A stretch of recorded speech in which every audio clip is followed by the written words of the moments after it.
Fringe will keep you on the fringe of your seat, fringe of your eyes.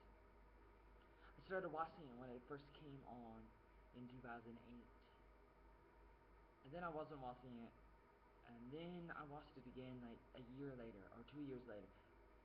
But it was one of those episodes where Peter was not there.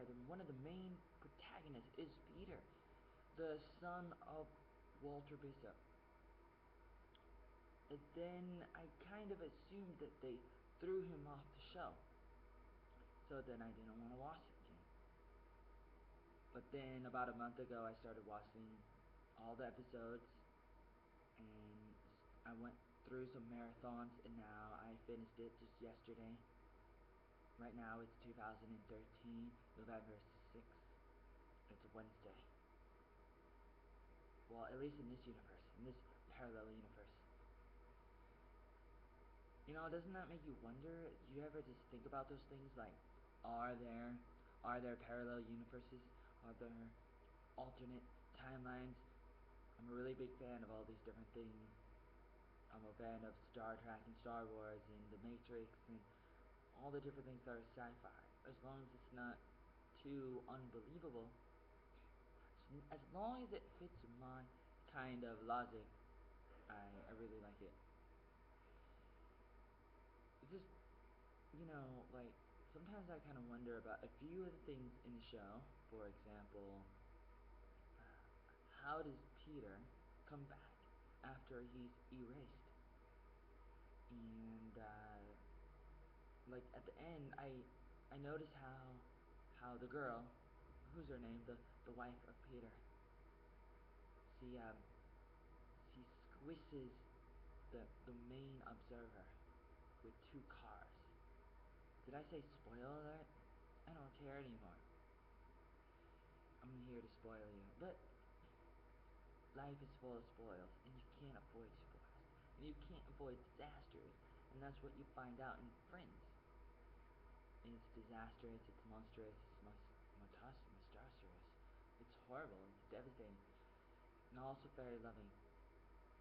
I was watching some of the videos they have for the recap of the show, that's included in one of the DVDs that you get when you buy the last DVD, and they talk about how they love telling the story, and I noticed how they all have this strange accent, like they're from Europe or something, and they're not American, so they don't have an American accent. And I didn't really realize that because they all talk like they're Americans in the show for 5 seasons, and I was surprised that happened.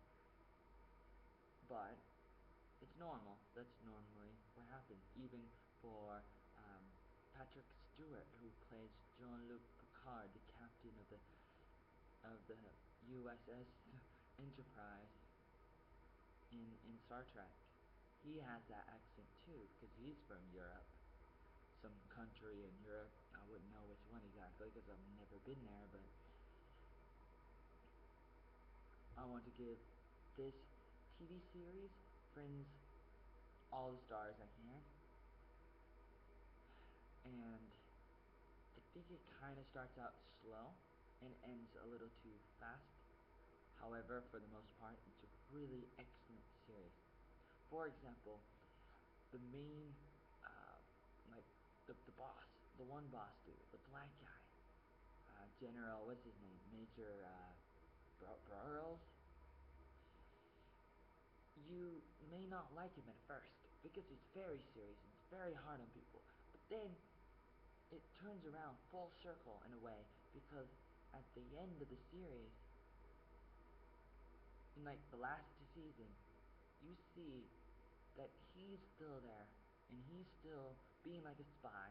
He's working for the bad people, the observers who come from the future, because in the future it's kind of like the Matrix, except they use up everything in the world, and the world's about to die, because that's what people do. That it's they're not going to save the world. They're not going to hug trees, and humanity becomes almost extinct. I mean, not extinct yet. It becomes polluted. They're not going to hug trees and save the whales.